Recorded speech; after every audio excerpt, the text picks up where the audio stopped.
दोस्तों, स्वागत है आपका मेरे YouTube चैनल अनोखी कहानियों में। चलो शुरू करते हैं एक छोटी सी कहानी।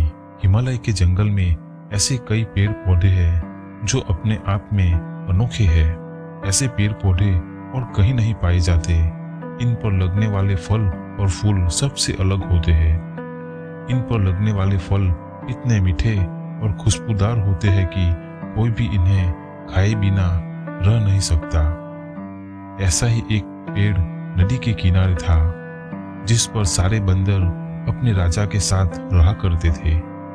बंदरों के राजा का नाम महाकपि था। महाकपि बहुत ही समझदार और ज्ञानवानी था। महाकपि का आदेश था कि उस पेड़ पर कभी कोई फल न छोड़ा जाए। जैसे ही फल पकने को होता, वैसे ही वानर उसे खा लेते थे। महाकपि का मानना था कि अगर कोई पका फल टूट कर नदी के रास्ते किसी मनुष्य तक पहुंचा तो ये उनके लिए बहुत ही हानिकारक हो सकता है। सभी वानर महाकपि की इस बात से सहमत थे और उनकी ज्ञान का पालन करते थे।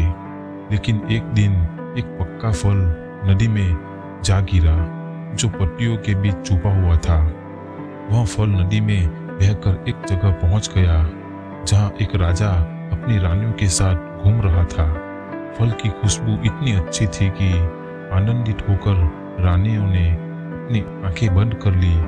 राजा भी इस खुशबू पर मोहित हो गया। राजा ने अपने आसपास निहारा तो उसे नदी में बहता हुआ एक फल दिखाई दिया। राजा ने उसे उठाकर अपने सिपाही को दिया और कहा कि कोई इसे खाकर देखे कि यह फल कैसा है।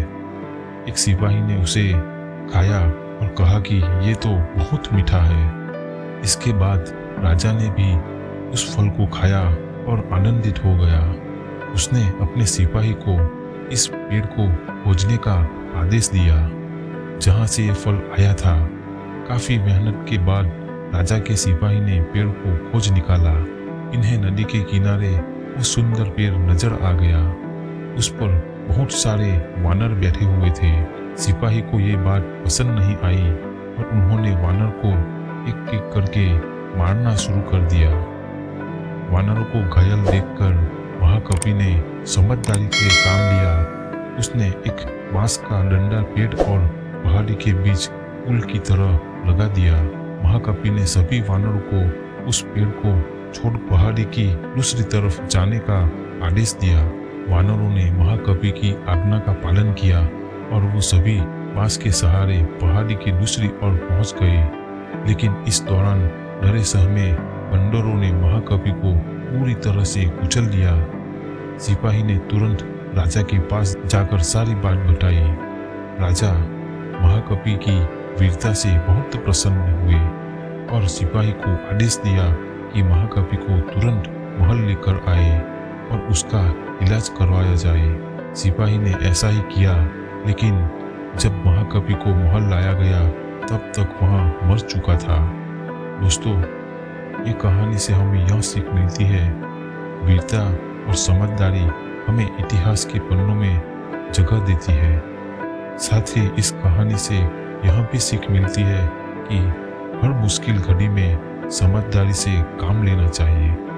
ये कहानी आपको अच्छी लगी हो तो मेरे चैनल को सब्सक्राइब कीजिए, लाइक कीजिए और एक प्यारा सा कमेंट कीजिए। Thank you.